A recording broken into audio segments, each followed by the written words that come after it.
আছে। জনাব রাজাকি, আপনার কাছে পর্যায়ে আসতে চাই। এই যে একটা ঘটনাকে তার সাথে যারা জড়িত সেটা একটা দিক, এর সাথে সরকারের যে অবস্থান, একটা ঘটনা ঘটছে তারপর ভিডিও ভাইরাল হওয়ার পরে পদক্ষেপ নেওয়ার যে কথা এতক্ষণ জনাব আজিজও বলছিলেন, এর বাইরে অনেক ঘটনা ঘটে যেগুলো আসলে সেভাবে ভাইরাল হয় না, হয়তো পত্রিকার পাতায় কোনো এক জায়গায় স্থান পায়। এই যে সার্বিক আইন শৃঙ্খলা পরিস্থিতি, সেটার ব্যাপারে সরকারের উদ্যোগকে আপনি কিভাবে বিশ্লেষণ করেন? আমি কিভাবে নিব সেটা তো পরে, তার আগে একটা কথা বলি আপনাকে। হত্যা বাংলাদেশে না, পৃথিবীতেই হত্যা হয়, নানান জায়গায় হত্যা হয়, নানান ঘটনায়। কিন্তু কোনটা আপনাকে টাচ করে, দ্যাট ইজ ইম্পর্টেন্ট। বাইতুল ওই যে বললো যে মসজিদের ইমাম সাহেবরে ইয়ে করছে, খুলনায় মারা গেছে, যে এগুলো টাচ করে নাই। কেন করে নাই? পৈশাচিক যে বিষয়টা, বিভৎসতা যেটা এই হত্যাটায় দেখানো হয়েছে, এটা আপনাকে টাচ করছে। 10টা ভিক্ষুক আপনার কাছে ভিক্ষা চায়, সবাই কিন্তু আপনি দেন না। যার আবেদনটা, যার চাওয়াটা আপনাকে টাচ করে, তাকে আপনি ভিক্ষা দেন। তো এখানে টাচ করছে। এখন এই টাচের বিষয়টায় দেখেন, আপনি যখনই এই ধরনের ঘটনা ঘটে তখনই ধরেন আপনি বড় স্টেক হোল্ডারের যে দলটা, সেটার থেকে আপনি কাউকে কাউকে কাউকে কাউকে বহিষ্কার করছেন।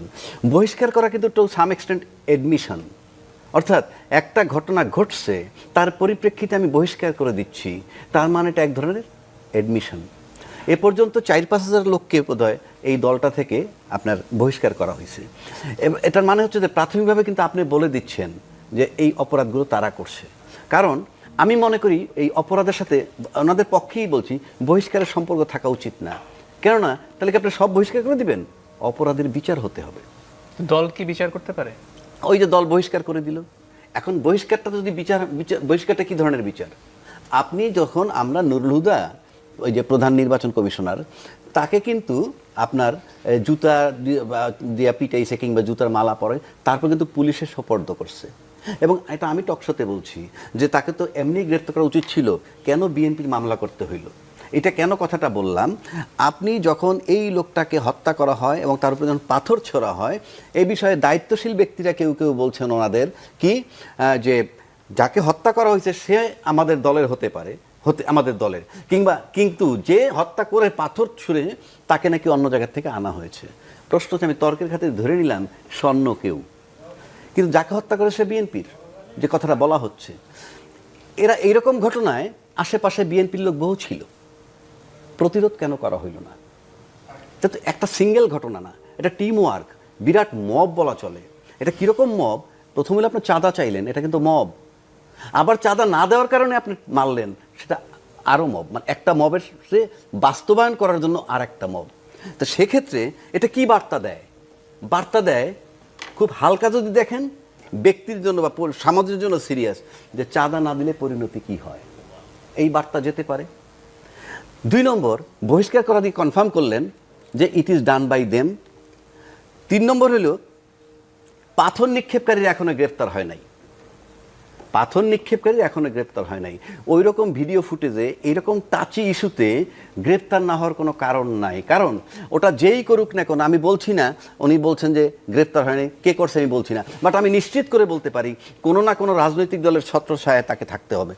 কারণ বাংলাদেশে আমরা 53 বছর ধরে যে আবহাওয়াটা দেখতেছি, অপকর্ম যারা করে, আমি দায়িত্ব নিয়ে বলতে পারি তাদের সাথে রাজনৈতিক সম্পৃক্ততা থাকে। একদম কোনো রাজনৈতিক সম্পৃক্ততা নাই এমন কোনো ব্যক্তি বা গোষ্ঠী এই ধরনের কাজ করতে যায় না।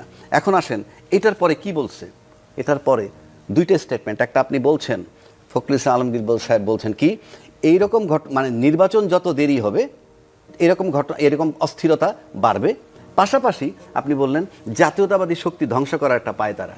আচ্ছা, আপনি বলেন, যেখানে একটা নির্বাচনী সম্ভাবনা মাস চলে আসছে, কিন্তু অফিসিয়ালি সেই লন্ডন বৈঠক থেকে চলে আসছে, বিভিন্ন জায়গায় বলছে, এবং ফাইনালি নির্দেশ দিছে ডিসেম্বরের মধ্যে সমস্ত অ্যারেঞ্জমেন্ট করতে, মানে নিরাপত্তার ব্যাপার বা যারা প্রশাসনিক কাজগুলো করবে।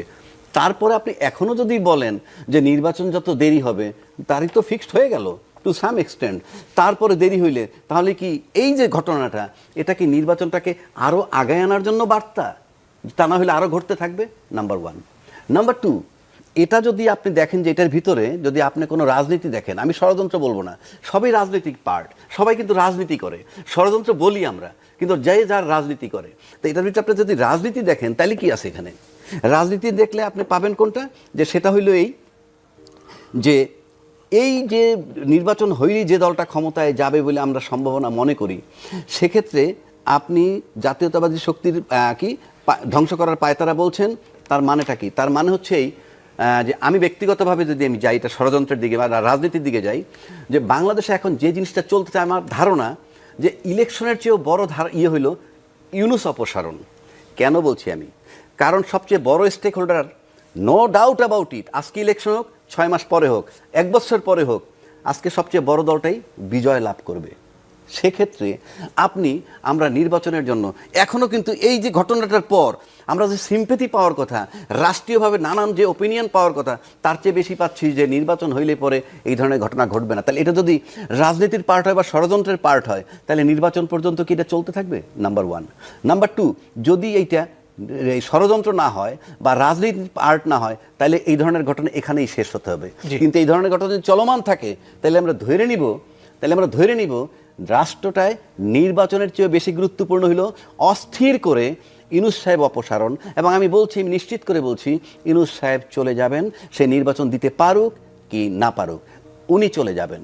সুতরাং যে শক্তিটা পতিত হয়েছে, সেই শক্তিটা যদি ভাবে যে অন্য কোনো দল নির্বাচিত হয়ে যদি ক্ষমতা আসে, তাহলে পরে তাদের জন্য, এবং যেই শক্তিটা পতিত শক্তির ছিল গার্জিয়ান, সেইটা যদি এরা কবজা করে ফেলে, তাইলে ওই পতিত শক্তির জন্য সামনে রাজনীতি কঠিন হতে পারে। সুতরাং এখানে রাজনীতি নির্বাচন করে ক্ষমতার চেয়েও ইউনূস অপসারণটা বেশি, সেজন্য এই অস্থিরতা চলমান থাকতেও পারে। জি, ধন্যবাদ।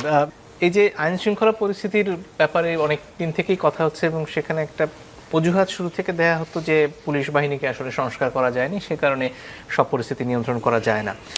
এই যে আইন শৃঙ্খলার ব্যাপারে সরকারের এখন পর্যন্ত অবস্থান, বিশেষ করে মবের ব্যাপারে, সেটা কি ক্ষেত্র বিশেষে কোনো ক্ষেত্রে তারা ব্যবস্থা নিচ্ছেন, কোনো ক্ষেত্রে নিচ্ছেন না এমন? ধন্যবাদ আপনাকে এবং সহ-আলোচক। দেখেন, আমার মতামতটা আমি আপনাকে এখানে দেই। সেটা হলো, যেমন আপনি মবের ব্যাপার টানলেন, যে মবের ব্যাপারে শুধু এইটা না, এমন কথাও আসছে যে কখনো কখনো প্রশাসন কারো আন্দোলনের বেলায় গরম পানি মারে, কারো আন্দোলনের বেলায় ঠান্ডা পানি মারে, এই কথাও আসছে। এই কথা যদি ইউনূস সাহেব যে অবস্থায় বর্তমানে আছে, তাতে কিন্তু এই যে গরম পানি এবং ঠান্ডা পানি, এই প্রশাসন বলতেছে, মানে এই সরকার বলছে কি না সরকারের কেউ, আমার কাছে মনে হয় এই প্রশ্ন যদি কোনো সাংবাদিক প্রশাসনকে করে, তাহলে অকপটে বলতে পারবে। কারণ ইউনূস সাহেব এমন একটা সরকার যদি বইলে থাকে, তাহলে প্রশাসন নিশ্চয়ই বলবে যে গরম পানি মারি কিংবা ঠান্ডা পানি মারি, আমরা সরকারের নির্দেশে মানি। আমি আজকেও বলছি, সবাই প্রশ্নটা কইরেন সেই পুলিশদেরকে, যে তোমরা যে গরম পানি মারলা আর ঠান্ডা পানি মারলা, যে কথাটা আসছে, কার নির্দেশে? আমি নিশ্চিত করে বলতে পারি, তারা বলতে পারবে না যে সরকার নির্দেশ দিছে। আমার ধারণা বলছি। এবার আসেন, কাছে পুলিশ তারপরেও গেল না কেন? এই ঘটনাটা আনসার কাছে গেল না কেন? পুলিশ কি করে? পুলিশ চিন্তা করছে কি? পুলিশ নিশ্চিত যে আগামী ফেব্রুয়ারি, মার্চ, এপ্রিলের মধ্যে এই সরকারটা চলে যাবে। আজকে পর্যন্ত আমার যেমন ধারণা, তাদেরও ধারণা। বিকজ ওনার তো বরখেলাপ করার কোনো দরকার নাই, কথার বরখেলাপ করার ওনার কোনো প্রয়োজন নাই, সেই জন্য যাবে। সুতরাং আমাকে লং টার্মে কার সাথে থাকতে হবে, সেই হিসাবটা তাদের কাছে আছে। এবং বাংলাদেশে এখন পর্যন্ত পরীক্ষিত দল দুটো, যারা লম্বা সময় ধরে ছিল, থাকবে, এরকম একটা অবস্থা আমরা এখনও আছি। সেটা সামনে কী হবে জানি না, আজকে পর্যন্ত পুলিশের হিসাব। সুতরাং সে ওই জিনিসটা চিন্তা করবে। দ্বিতীয় কথা আসেন, আমরা যেমন বলি, মাঠে কিন্তু ম্যাজিস্ট্রেসি পাওয়ার নিয়ে আর্মি আসে, কিন্তু আমরা তো এই দেশে সামরিক শাসন দেখছি। সামরিক শাসন যখন আসে, তখন কোন পুলিশ লাগে? এক আর্মির দাপটে তো থানাও কাঁপে। তাহলে এখন তো প্রশাসন মাঠে আসছে ম্যাজিস্ট্রেসি পাওয়ার নিয়ে, কাঁপছে না কেন? তো এখন এইরকম একটা পরিস্থিতিতে আপনি কিভাবে ট্যাকেল করবেন, কিভাবে আশা করেন সব কিছু ঠান্ডা হয়ে যাবে? আরেকটা কথা বলি, এই কথাটা পুরনো, আমি বহু জায়গায় বলছি, যে আমরা সবাই দলমত নির্বিশেষে, সমস্ত রাজনৈতিক দলগুলো পাক্কা 12 বৎসর যে সরকারের বিরোধিতা করছে, তারা 15 বৎসর ক্ষমতায় ছিল। আর জুলাই অভ্যুত্থানের পর সবাই যাকে সহযোগিতা করতেছে, 11 মাসে তিনি তালমাতাল। কোন ধরনের সহযোগিতা? এইবার আসেন মবের বিষয়ে কয়েকটা কথা বলি। মব তারতম্য দেখে, মব কোনটা? মব ভায়োলেন্স একটা, মব জাস্টিস একটা। আমি জানতাম যে মবের সাথে জাস্টিস শব্দ যোগ হয় না, কিন্তু আজকে আমি বলতেছি মবের সাথে জাস্টিস শব্দ যোগ হয়। যেই মব জনগণ অ্যাকসেপ্ট করে, যেই মব আসার পরে আপনার আয়নাঘরের মতো মব নষ্ট হয়, ক্রসফায়ার নষ্ট হয়, গুম নষ্ট হয়ে যায়, এবং শাপলা চত্বর হত্যা বন্ধ হয়ে যায়, সেই মব হইল জুলাইয়ের মব। এখন এই মব আসার পর সবাই শান্তির নিঃশ্বাস ফেলছে, সবাই অ্যাকসেপ্ট করছে, এটা হইল মব জাস্টিস। আবার আসেন এই বাংলাদেশে আপনি খালি এই মব, খুচরা মব ধরেন, রাষ্ট্রীয়ভাবে যে মব করছেন, আপনার কি মনে আছে কানসাটে বিদ্যুতের জন্য যখন দাবি করছিল 24টা লোকেরই গুলি করে মারছিল? বিদ্যুতের দাবিতে তারা মাঠে নামছিল। এটাকে বলে রাষ্ট্রীয় মব। আমি বিদ্যুৎ পাও না, আমাকে বিদ্যুৎ দিতে হবে, নিরীহ লোক আপনি মেরেছেন, এটাকে বলে রাষ্ট্রীয় মব। আসেন সাংবিধানিক মব। মব কোনটা গ্রহণযোগ্য আর কোনটা অগ্রহণযোগ্য এই সীমারেখা কেটে হয়েছিল। এই যে জুলাইয়ের যে মবটা, সেটা গ্রহণযোগ্য, সুতরাং এটা মব জাস্টিস। যতগুলো সামরিক শাসন আসছে দেশে, যে সরকারকে তারাই দিছে তার কাছে মনে হয়েছে মব, কিন্তু যে সামরিক শাসন দিয়ে আসার পর জনগণ স্বস্তির নিঃশ্বাস ছাড়ছে, এটা হলো মব জাস্টিস। সুতরাং আপনি বাংলাদেশ ব্যাংকের যে টাকা লুট হয়েছে, সোনালী ব্যাংকের টাকা লুট, আবুল বারাকাত সাহেব কয়দিনে গ্রেপ্তার হয়েছে, তারা কিন্তু রাষ্ট্রের যন্ত্রের মধ্যে বৈশা অর্থনৈতিক মব করছেন। নুরুল হুদা সাহেব সন্ধ্যাবেলা ঘোষণা করছেন আজিজ সাহেব বিজয়ী, উনি বিজয়ী, আপনি বিজয়ী, মানুষ ভোট দিতে পারে নাই, এটাকে বলে সাংবিধানিক মব। আপনি কিভাবে কল্পনা করেন একটা রাষ্ট্র যখন রাষ্ট্রীয়ভাবে বছরের পর বছরও মব করেছে, সুতরাং আপনি ওইগুলোকে বিবেচনায় নেন না। ওই মব বন্ধ হইলে কোথাও মব করার সাহস পাইতো না।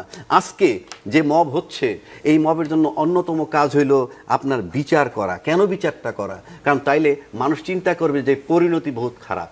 কিন্তু যদি আজকে এই সমস্ত সংস্কার, বিচার এগুলো না হয়, ইভেন জুলাই চার্টার সংবিধানে যদি আপনি অন্তর্ভুক্ত না করেন, তাহলে আপনার কৈফিয়তটা কি?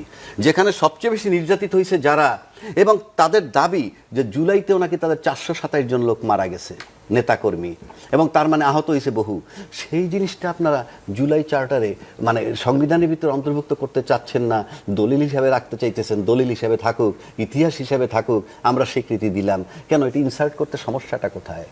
এটার একটাই কারণ, সেটা বলি, এটার একটা মাত্র কারণ, জুলাই আন্দোলনের নেতৃত্বটা তাদের কাছে যায়নি সামহাউ। এটা যদি নিতে পারতেন তাহলে হয়তোবা তারা রাজি হইতেন। এখন আমি যেটা মনে করি, এটা তাদের অন্যতম কারণই হইল জুলাই নেতৃত্বটা।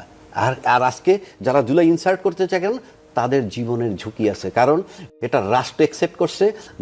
বঙ্গভবনে বৈশা সমস্ত দেশের রাজনীতি দল মত নির্বিশেষে 3 বাহিনীর প্রধান, সমস্ত প্রশাসনের লোক সবাই মিলে ইউনূস সাহেবকে দায়িত্ব দিছে। তার মানে কি ওই মবটাকে অ্যাকসেপ্ট করে, ওটা সংবিধান ভায়োলেট করে করা হয়েছে। সুতরাং এটা যদি সংবিধান আপনি ইনসার্ট না করেন, যে কোনো সময় যে কোনো ধরনের রাষ্ট্রীয় মব আবারও হতে পারে in the name of justice, মানে বিচারের নাম।